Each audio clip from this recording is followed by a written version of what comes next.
de formation, aux bonnes pratiques et aux manières différentes de former. Alors, j'excuse tout de suite Bernard Trichot, le directeur général de la GFOS PME CGM, qui est retenu et qui ne peut pas, comme c'était l'habitude, être avec nous ce matin. Mais j'ai le plaisir d'accueillir Sylvie Soriano, qui est chef de projet digital à GFOS PME CGM et qui nous expliquera ce que AGFOS PME fait dans le domaine du digital. À l'issue de cette conférence, où comme d'habitude, on va vous faire une présentation, on va essayer de rentrer dans ce que sont les bonnes pratiques en intégrant les nouveautés que la réforme de la formation professionnelle a apportées, et elles ne sont pas mineures dans ce domaine, et puis également en répondant à vos questions, si vous en avez, puisque vous avez la possibilité de poser vos questions pendant la totalité du déroulé de ce webinaire. Alors, les prochains webinaires de ce troisième cycle se tiendront au mois de février, de mars et d'avril, seront consacrés à la formation faite par l'entreprise elle-même pour le prochain qui se tiendra le 18 février. Ensuite, nous aurons une conférence sur l'innovation en formation le 18 mars et nous terminerons en avril par des exemples, des expériences pour vous donner des idées ou des initiatives qui méritent peut-être d'être diffusées au mois d'avril pour clore ce troisième cycle. Et nous en profitons pour vous souhaiter à tous, bien évidemment, une excellente année pleine de beaux projets pour 2019. Alors, le sujet du jour, la transformation digitale. Le digital, et vous êtes dans un secteur où vous êtes particulièrement bien placé, nous allons y revenir pour connaître l'impact, les effets du digital sur la vie, alors la vie quotidienne, puisque le digital impacte l'essentiel de nos actes au quotidien, le travail, et puis investit de plus en plus le champ de la formation. On sent s'opérer ces dernières années une évolution, pas encore une bascule complète, mais on sent bien que le modèle du présentiel, de la formation sous format de stage à l'extérieur de l'entreprise, décline lentement mais sûrement au profit de nouvelles manières de se former et on va voir quelles sont les possibilités d'utiliser les ressources et la technologie, ce que les ressources et la technologie mettent à notre disposition. Alors, dans votre vie quotidienne, juste un petit rappel, mais pour vous montrer l'accélération ces dernières années de l'impact du digital, Internet n'a pas encore 30 ans, ça fait un beau jeune homme ou une belle jeune femme, comme vous voulez.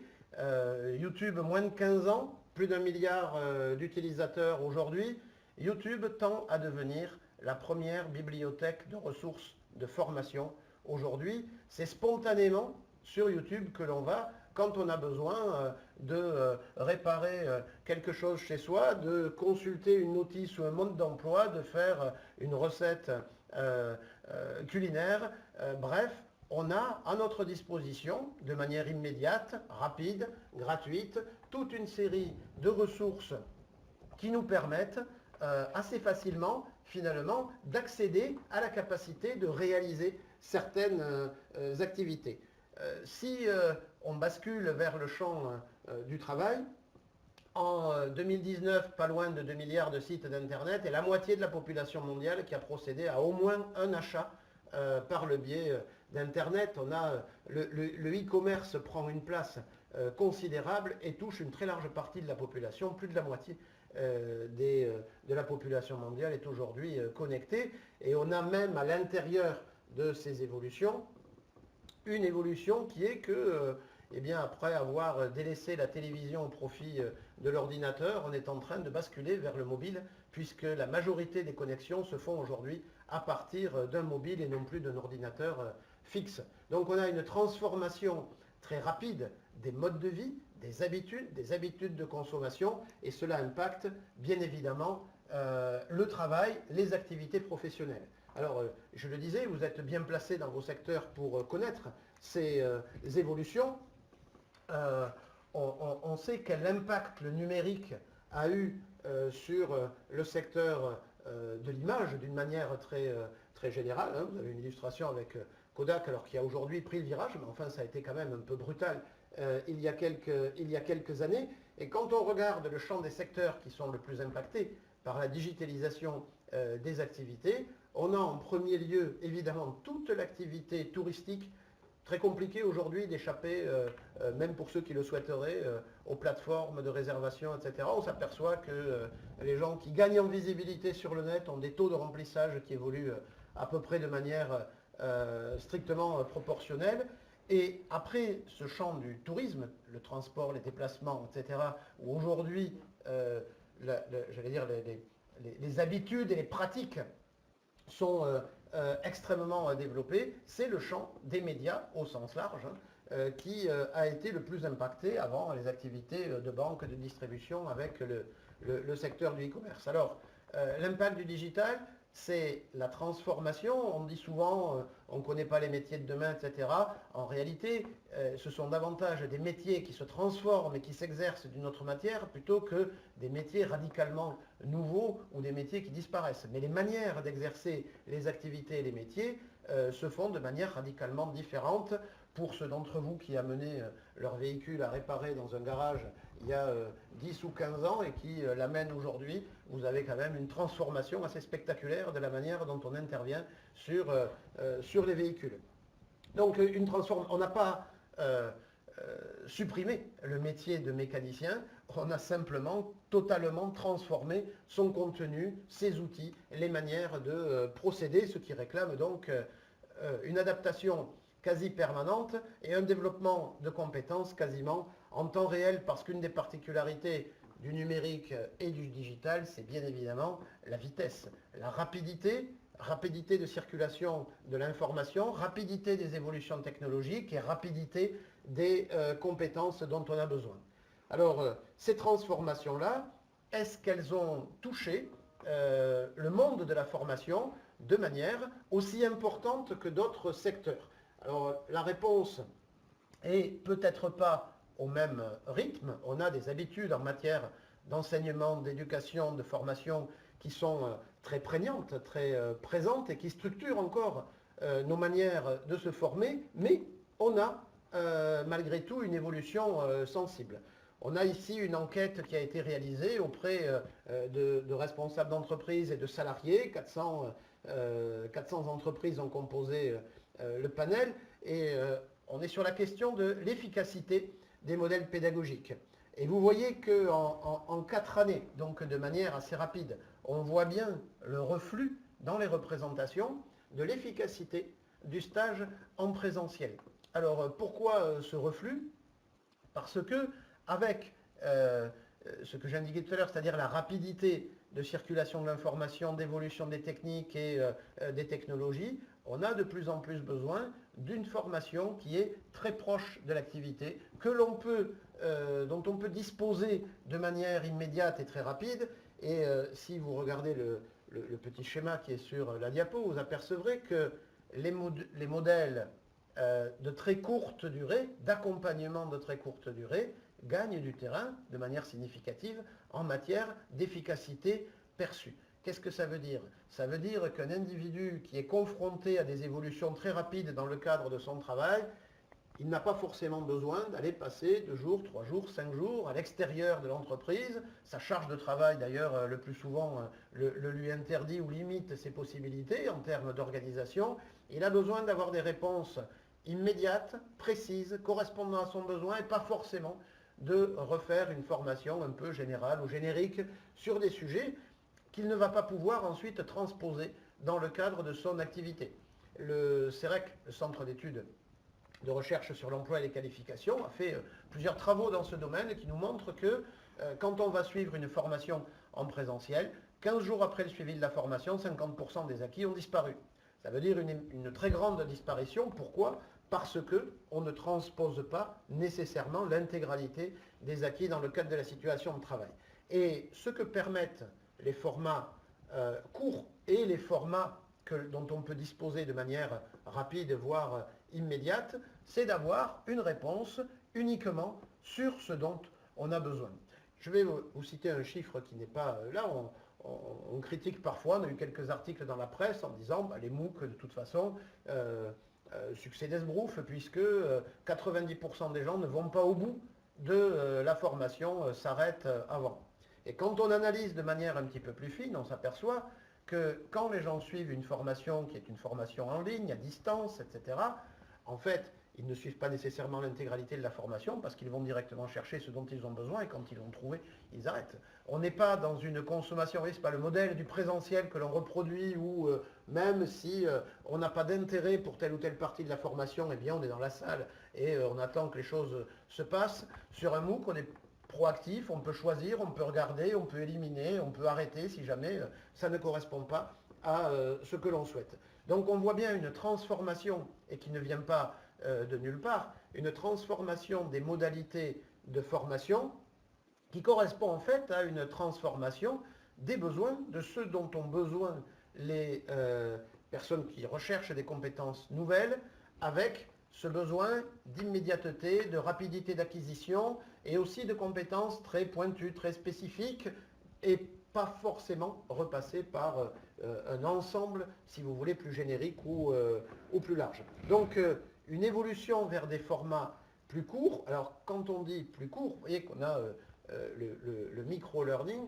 des formats inférieurs à 1 minute, 2 minutes, 3 minutes. Quand vous regardez dans tous les domaines, les gens qui produisent des films, des vidéos, des outils, des produits, et qui vous disent on est dans une réduction constante des formats, des temps, des durées.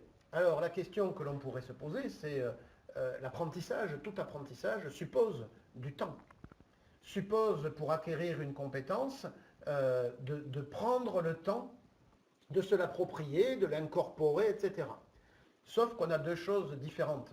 La première, c'est la connaissance, ce dont j'ai besoin, les ressources dont j'ai besoin pour développer une compétence, et la compétence elle-même, qui est la capacité à faire en situation. Et donc, tout ce que l'on voit se mettre en place avec la digitalisation, c'est je réduis le temps d'acquisition de connaissances parce que je vais chercher strictement les connaissances dont j'ai besoin, et après, j'ai, dans le cadre de la situation de travail, un temps d'appropriation par mise en œuvre de ces compétences, par un véritable développement d'une capacité à maîtriser une activité, à gagner en autonomie sur cette activité. Donc on voit une transformation des outils qui transforment eux-mêmes les pratiques, mais tout ça n'est pas artificiel, ce n'est pas la technologie qui crée le besoin, c'est le besoin qui fait qu'on utilise des ressources pour gagner en efficacité. Et vous voyez, dans les facteurs, dans ce qui permet de développer les formations, alors distancielles d'une manière générale, la première, c'est vraiment le lien que l'on peut avoir entre la formation et la problématique métier, c'est-à-dire ce dont on a besoin au moment où on exerce l'activité. Si j'ai besoin de maîtriser une fonction ou une partie de fonction d'un outil, d'un logiciel, est-ce que j'ai besoin de suivre une formation générale et générique sur ce logiciel? Certes, ça pourrait m'ouvrir plusieurs possibilités, ça pourrait me donner des idées sur ce que je pourrais faire et auquel je n'avais pas pensé, mais au moment où je me pose la question, je n'ai pas forcément besoin d'avoir tout ce travail-là, j'ai besoin de maîtriser précisément la technique dont j'ai l'usage au moment où je recherche donc cette ressource. Alors on voit que l'adaptation au métier, la capacité à avoir une formation directement ciblée sur l'activité est le premier intérêt d'une formation distancielle parce qu'on va pouvoir choisir à l'intérieur de ressources, aller chercher celles précisément dont on a besoin. Le deuxième élément de motivation fort, et ça c'est un élément récurrent, c'est fondamental, l'outil seul, ça ne fonctionne que très rarement et c'est rarement efficace.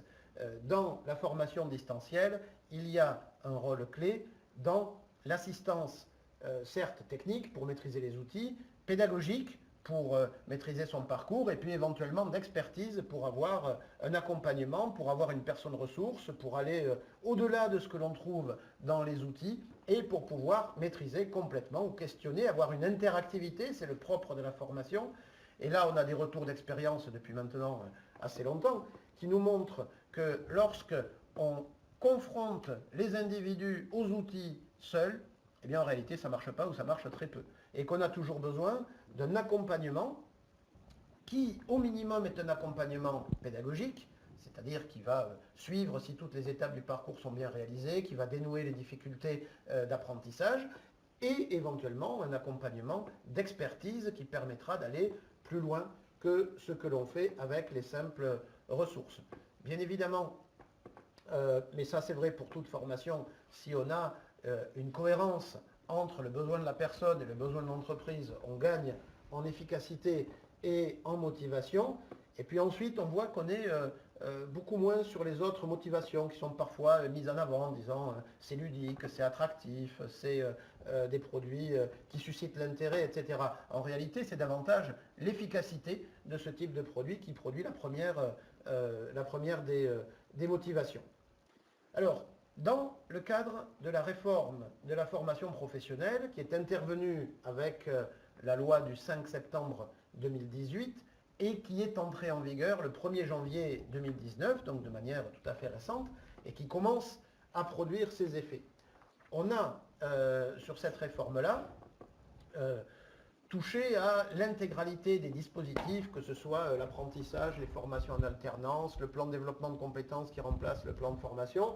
On a une réforme très globale qui impacte la totalité du champ de l'emploi et de la formation, mais dans lequel on trouve peut-être 4 caractéristiques qui vont dans le sens du développement d'une plus grande diversité des modalités de formation. La première, c'est que la loi élargit considérablement la définition de l'action de formation en la ramenant finalement à 2 éléments, des objectifs professionnels, un parcours pédagogique, et en laissant une très grande liberté sur ce que pourrait être ce parcours pédagogique. Un parcours pédagogique, ça peut être fait avec un formateur, ça peut être fait avec des ressources, ça peut être fait avec de la mise en situation, avec des productions, avec du travail individuel, avec du travail collectif, avec des visites, avec de la découverte, avec des temps réflexifs de consolidation des compétences, avec des échanges de pratiques, etc. Donc on a une très grande diversité possible et à laquelle la réglementation fait désormais toute place pour définir le parcours pédagogique. Donc une incitation à ce que finalement la règle ne soit pas un frein aux modalités pédagogiques et que l'on puisse avoir une grande palette de modalités, de manière d'ailleurs à adapter le format pédagogique aux personnes qui sont concernées et à leur propre manière d'apprendre. Le format scolaire n'est pas le format indépassable pour tout le monde. La deuxième chose, ce sera l'objet d'ailleurs de notre conférence du mois de février, c'est le développement des possibilités de former en situation de travail, c'est-à-dire de prendre l'activité professionnelle comme point de départ de l'action pédagogique et d'organiser le travail de manière à ce qu'il permette les acquisitions de compétences. Alors on verra que le travail seul, certes, permet de développer des compétences, mais qu'il ne permet pas d'être assimilé totalement à la formation. Il y a d'autres conditions et on verra comment on peut organiser tout ceci. Puis on a les formations distancielles. Alors les formations distancielles, elles peuvent prendre différentes modalités. Certes, on peut utiliser les ressources digitales, on peut avoir à notre disposition des tas d'outils en ligne, facilement accessibles, disponibles en permanence, où l'on va chercher, quand on en a besoin, exclusivement ce dont on a besoin. Mais la formation distancielle, ça peut être aussi des commandes qui sont passées, ça peut être que j'ai un formateur ou un accompagnateur qui n'est pas présent à côté de moi, mais que je peux solliciter si j'en ai besoin. Ça peut être une activité que j'exerce et dont je rends compte, etc. Donc on a des modalités ici qui peuvent être très diverses. Et puis, alors la loi encourage également au développement des formations distancielles. Et puis, il y a une dernière dimension, mais vous voyez comment tout ceci est cohérent, c'est que l'on encourage la formation par apprentissage et d'une manière plus générale, on encourage les formations en alternance. Alors, pourquoi on considère que les formations en alternance sont les formations pédagogiquement les plus efficaces? Et bien justement parce qu'on a cette alternance entre j'acquiers des connaissances et dans un délai très rapide, je peux développer, consolider, affermir ces connaissances dans le cadre d'une situation de travail. S'il y a des connexions entre des acquisitions de connaissances et l'exercice d'activité professionnelle, on a des déperditions très rapides auxquelles je faisais allusion tout à l'heure. Donc on considère, et l'expérience le montre assez largement, que les formats de formation en alternance, ce qui veut dire des formats de formation plus courts et plus répétés, sont beaucoup plus efficaces que des formats de formation très longs et déconnectés de l'activité. Donc tout le sens de la réforme de la formation professionnelle, c'est bien de rapprocher la formation du travail. Et je vais souligner un paradoxe. La formation qui est la plus proche du travail, c'est la formation qui se déroule à distance. Parce que c'est celle que l'on peut suivre depuis son poste de travail, c'est celle que l'on peut suivre éventuellement chez soi, c'est celle qui vient auprès de vous, qui est mise à votre disposition et que l'on ne va pas chercher à l'extérieur. Donc, elle permet de faire un lien peut-être plus direct, plus immédiat, entre l'activité que l'on exerce, les compétences dont on a besoin et les ressources de formation qui sont à notre disposition. Juste Jean-Pierre, Oui, Jean-Pierre, je voulais faire une petite intervention parce que vous parlez beaucoup de formation à distance. Oui. Et je voulais juste faire un petit laïus là-dessus, ne pas confondre formation à distance avec formation digitale. On va faire un amalgame avec le e-learning et la formation digitale. La formation digitale, c'est un ensemble d'outils numériques de formation et qui accompagne les apprenants dans leur objectif personnel de formation. Alors que la formation à distance, c'est souvent comparé à du e-learning. Et le e-learning, c'est un élément, c'est une ressource pédagogique qui permet d'atteindre un objectif, mais pas forcément la formation demandée. Je ne sais pas si j'ai été très claire. Est-ce que peut-être on peut l'illustrer, non, Sylvie, on peut prendre un par exemple. Par exemple, tout à l'heure, vous avez parlé, à l'instant, vous avez parlé de l'apprentissage. Oui. Donc on peut imaginer que dans l'apprentissage, c'est essentiellement du présentiel et puis en situation de formation, enfin en situation de travail. Mais on peut tout à fait imaginer qu'au sein même de la situation de travail, avoir des périodes de formation digitale, en l'occurrence, parce que le parcours prévoit de faire, par exemple, concrètement, je suis en train de voir l'aspect colorimétrique. Et puis je teste, donc j'ai une épreuve et on me demande de vérifier cette épreuve. Et puis on s'aperçoit que l'aspect théorique est manquant.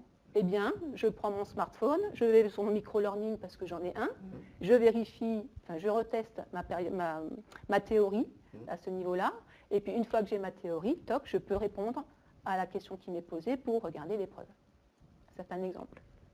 Merci beaucoup. Alors, on vous a mis ce que pourrait être le format de l'action de formation tel que issu donc de la loi de septembre 2018, des objectifs professionnels, et vous le voyez ensuite un parcours pédagogique qui peut comporter énormément d'étapes différentes. Alors elles ne sont pas toutes nécessaires, bien évidemment, on pourrait n'en retenir qu'une si on considère que c'est la bonne modalité, mais on peut faire du plurimodal, c'est-à-dire associer des modalités diversifiées pour renforcer l'efficacité du parcours et pour avoir d'ailleurs peut-être une réponse à une équation. Quelle est la formation qui pédagogiquement est la plus efficace, avec laquelle on obtient les meilleurs résultats? Les meilleurs résultats, quelle est celle qui est la mieux adaptée aux personnes qui vont la suivre? Personne n'a exactement les mêmes réflexes et les mêmes cultures en matière d'apprentissage. Comment est-ce qu'on apprend? Il y a des gens qui sont plus à l'aise pour apprendre en faisant, d'autres qui sont plus à l'aise s'ils ont d'abord acquis des connaissances, ça les rassure ou ça leur permet ensuite de transposer et de mettre en œuvre. Il y en a qui apprennent plus facilement seuls, d'autres plus facilement en groupe, qui ont besoin d'émulation collective pour apprendre. Donc il y a une réflexion à avoir sur les personnes que l'on envoie en formation. Quel est leur mode d'apprentissage favori? Et puis il y a la question de l'organisation. Qu'est-ce qui va être le plus favorable par rapport aux contraintes que l'on a dans le cadre de l'activité, qui est un des freins principaux à l'accès en formation? Je vais y revenir. Donc une grande diversité de ressources, et il faudrait se poser la question, donc quelles sont les ressources les plus efficaces et les mieux adaptées par rapport au public, par rapport à l'organisation, évidemment par rapport aux conditions de coût, il y a quand même une économie. Et puis ensuite, un suivi, un accompagnement indispensable, pas nécessairement un formateur. On pourrait avoir des apprentissages qui se font avec des ressources, mais par contre l'accompagnement, lui, est indispensable et souvent le garant de la qualité de ce qui se fera, et d'ailleurs le garant que la formation se réalisera bien. Et puis ensuite, comme pour toute formation, une évaluation, mais ça, ce n'est pas une nouveauté, simplement les parcours en alternance ou les parcours avec des micro-modules, etc., permettent davantage des évaluations régulières qui permettent aux gens ensuite éventuellement de personnaliser les parcours de formation. Vous remarquerez qu'il y a un absent dans cette nouvelle définition, c'est le programme. Le programme au sens où on a un programme préétabli qu'il faut faire, auquel il faut se tenir, etc. Parce qu'on est dans une logique ici où chacun va pouvoir avancer à la fois à son rythme et en fonction de ses besoins, et pour atteindre un même objectif, ne prendra pas forcément le même chemin qu'une autre personne qui a un autre vécu, un autre background, une autre activité, accès à d'autres ressources, etc. On considère que tous les individus sont atypiques et que donc la notion de programme collectif établi pour tout le monde et qu'il faudrait suivre sans marge de manœuvre est une notion qui relève davantage de la formation initiale que de la formation des adultes, qui doit être beaucoup plus personnalisée. C'est très intéressant ce que vous dites là, Jean-Pierre. Merci Sylvie.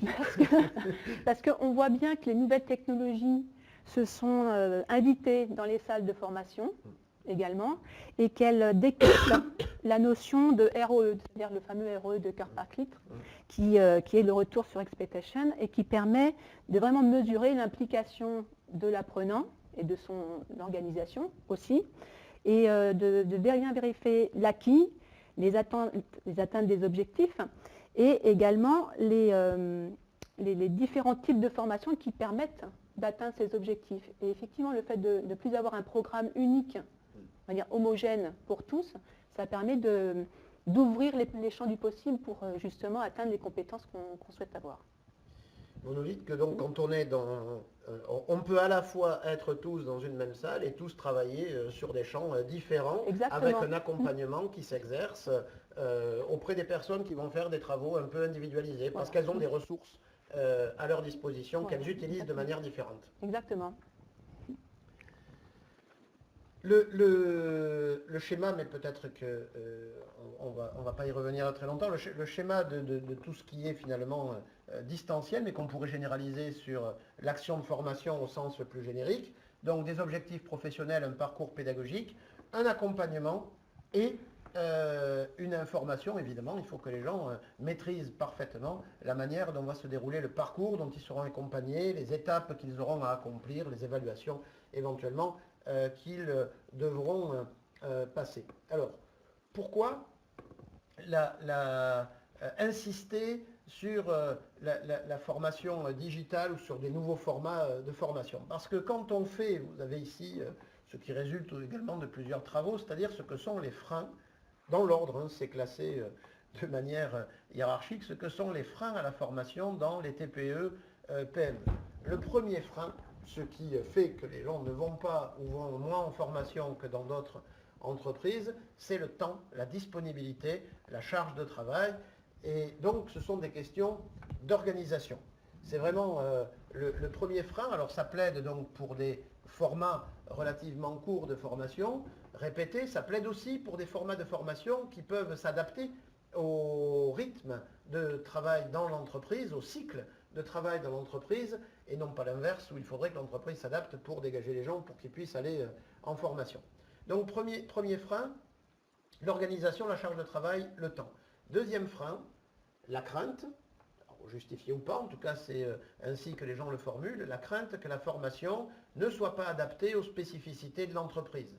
Alors, certes, d'une entreprise à l'autre, on a toujours l'impression d'être atypique, de ne pas travailler exactement comme les autres, etc., alors qu'il y a peut-être plus de points communs que ça, mais malgré tout, il y a un besoin de spécificité, de prise en compte des caractéristiques particulières, de la situation de travail dans laquelle on est. On n'a pas forcément exactement les mêmes outils, les mêmes process, le même environnement, et donc les gens demandent à ce qu'on réponde à leurs besoins très concrets et immédiats, qu'on ne soit pas sur quelque chose de trop générique, où soit la transposition serait trop compliquée, soit elle serait tout simplement impossible, parce qu'on a travaillé sur des choses qui ne peuvent pas être mises en œuvre dans l'entreprise dans laquelle on se trouve. Donc ça, c'est le deuxième frein à la formation, qui d'ailleurs est aussi présent chez les chefs d'entreprise que chez les salariés eux-mêmes.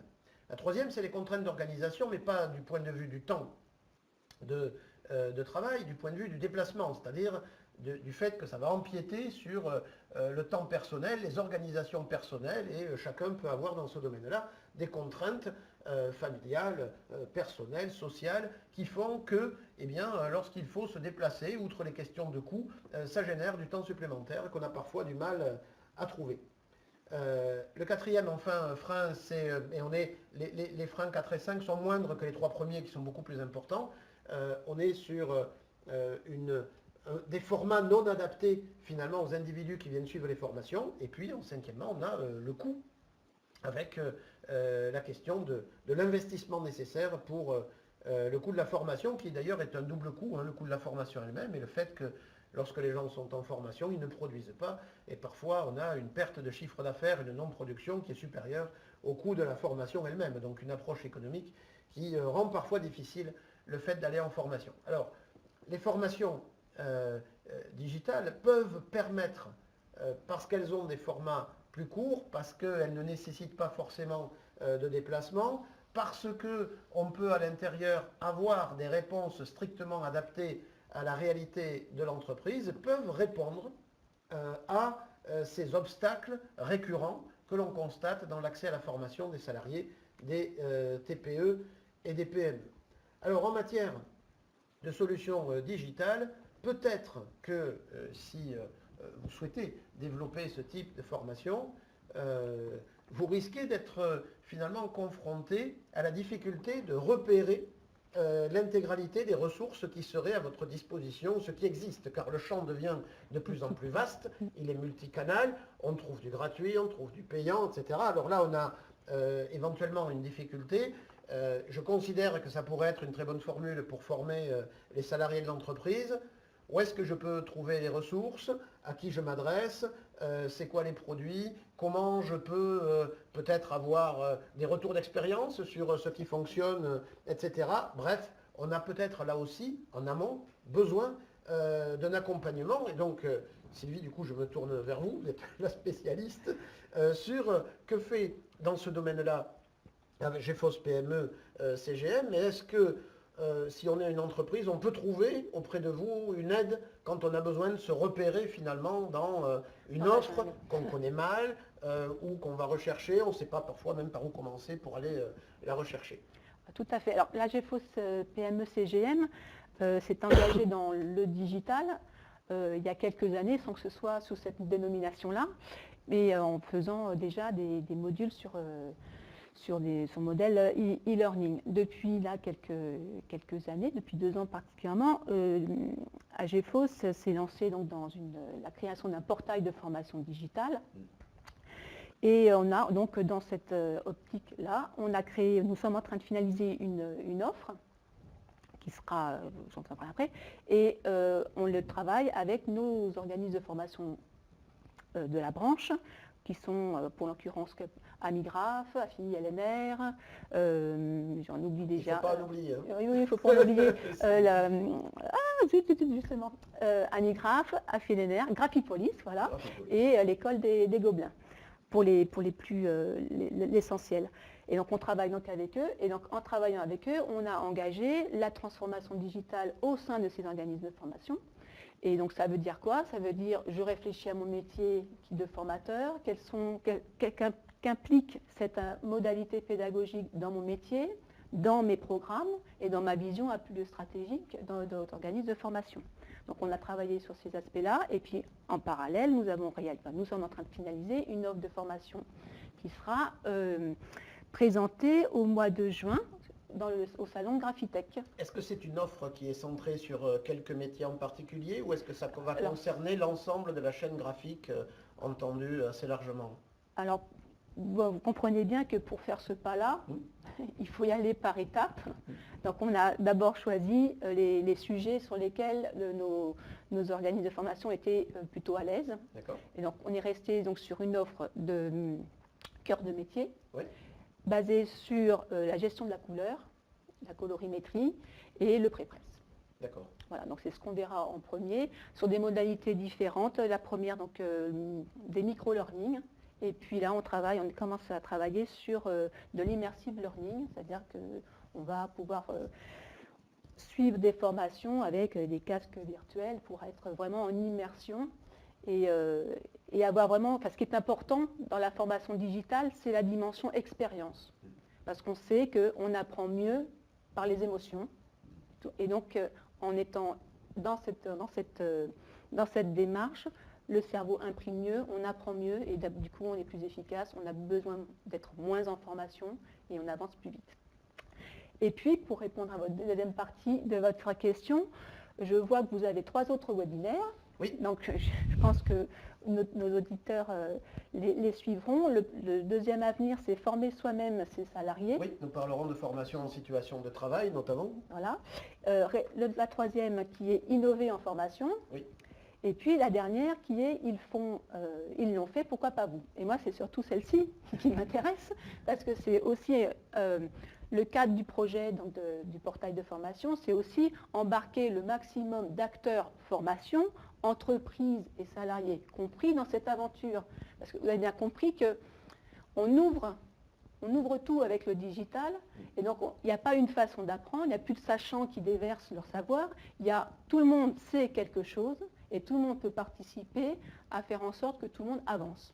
Donc si, à la suite, en tout cas du dernier webinaire qui était le 15 avril, certains d'entre vous souhaitent nous rejoindre dans l'aventure de la co-construction de ce savoir, ben welcome, welcome. Et puis juste, oui, sur l'écran, vous voyez échographique, j'en ai pas encore parlé. Oui. L'échographique, c'est un outil d'évaluation. Ça fonctionne déjà depuis plusieurs années. On n'a pas attendu que le digital soit dans les références, enfin dans la loi, pour pouvoir s'intéresser à ce qui est aujourd'hui un élément important dans la sphère de la formation, qui est l'évaluation. L'évaluation donc des compétences, en l'occurrence, et l'évaluation des dispositifs de formation. Échographique s'attache à l'évaluation des compétences. Et donc échographique existe, si je ne me trompe pas, depuis 2012. Donc c'est un outil qui, à mon sens, est insuffisamment utilisé. Et on s'attache aussi à ce qu'il soit plus connu. Et en tout cas, on va faire aussi là, cette année sa refonte. Donc c'est un outil qui est formidable parce que vous pouvez tout seul vous former, enfin vous auto-évaluer plutôt. C'est un test de positionnement, vous voulez savoir où vous en êtes, vous vous inscrivez, c'est en ligne. Quelques heures après, vous avez un code d'accès, vous faites le questionnaire et vous avez tout de suite votre position. Votre état, un radar, votre position. Question que tout à l'heure, Sylvie, on peut se positionner, mais sur quel métier on peut se sur le vôtre, avec, sur le vôtre. Il y a 22 parcours, donc vous choisissez votre parcours, vous réalisez donc votre test et vous avez une photographie de là où vous en êtes. Et ce qui vous permet après de définir si vous avez besoin, quel type de formation vous avez besoin, et donc de retourner auprès de votre RH ou l'OF que vous avez déjà identifié pour pouvoir avec lui consolider. C'est gratuit C'est gratuit. C'est gratuit. C'est gratuit. C'est gratuit, donc c'est super. Et et après, ce qui n'est pas gratuit, c'est l'accompagnement de la formation, mais ça c'est la deuxième partie de. Donc on peut très simplement et très rapidement et gratuitement réaliser un premier diagnostic qui pourrait être d'ailleurs un élément pour discuter avec un organisme de formation, pour savoir exactement de quelles compétences on a besoin, de quelle manière, ou même pour discuter avec son employeur sur le type de compétences que l'on souhaiterait développer. C'est ça. Bon, c'est accessible sur le site sur le site d'AGFOS. PME. Voilà. AGFOS PME CGM. Je me trouve dans les sigles. Parfait. Et la Learning Fab. Alors donc le portail, le portail de formation donc, de la branche s'appelle Ma Learning Fab et nous l'inaugurerons au salon Graphitech le 5 juin à 11h précise. Donc je vous y attends. Voilà un rendez-vous qui est fixé. Alors cela en fait 2. Avant de vous donner rendez-vous pour notre webinaire, on va regarder quand même s'il y a des questions sur le sujet. Lorsqu'on parle de réalité virtuelle, quel est le coût moyen d'un tel dispositif? Alors, le coût moyen. Tout à l'heure, Sylvie, vous disiez on peut l'expérience immersive, le casque, etc. Je vais vous laisser répondre et puis je ferai éventuellement un complément. Est-ce que c'est plus onéreux, moins onéreux le digital? On fait des économies? C'est un peu compliqué de répondre à cette question d'une manière générale, parce que qu'est-ce qui est le plus coûteux? Quelque chose qui ne fonctionne pas ou quelque chose qui fonctionne? Oui, alors il faut toujours ramener voilà, évidemment le coût à l'efficacité. Et puis on s'aperçoit que sur les technologies, on a quelque chose qui se vérifie quand même assez fréquemment, c'est que quand on lance une innovation, les prix sont très élevés, mais très rapidement, ils chutent dès lors qu'on bascule dans les produits grand public, etc. Ce qu'on voit sur les casques, par exemple, de vision immersive, on est aujourd'hui sur des tarifs qui commencent à devenir relativement faibles. Oui, il y a quelques mois, c'était dans les 800, 900 euros. Aujourd'hui, un casque, c'est dans les 300 euros. Donc, voilà, la technologie, effectivement, les prix baissent assez rapidement. Après, pour répondre un peu, pour que la personne soit frustrée, donc pour réaliser un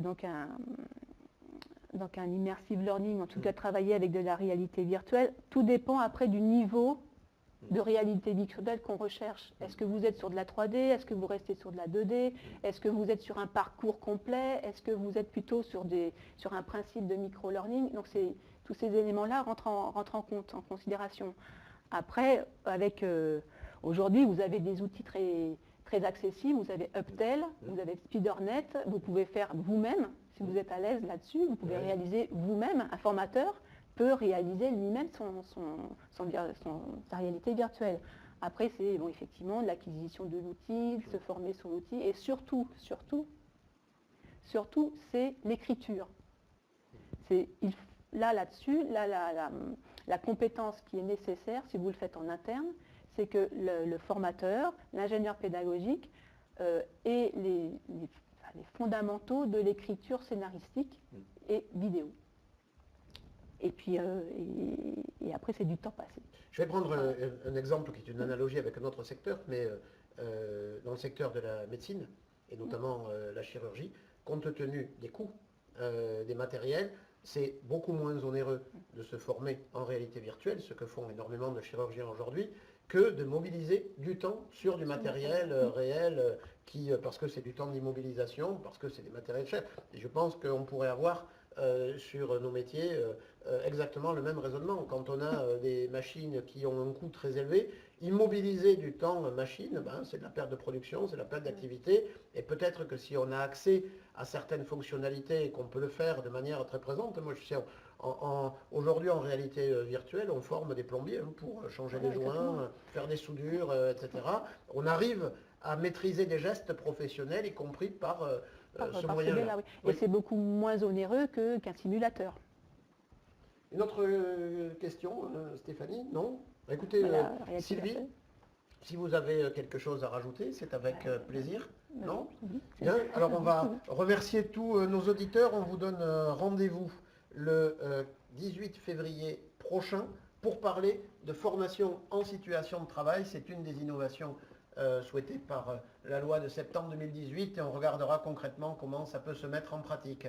Merci beaucoup et à très bientôt. Merci, au revoir.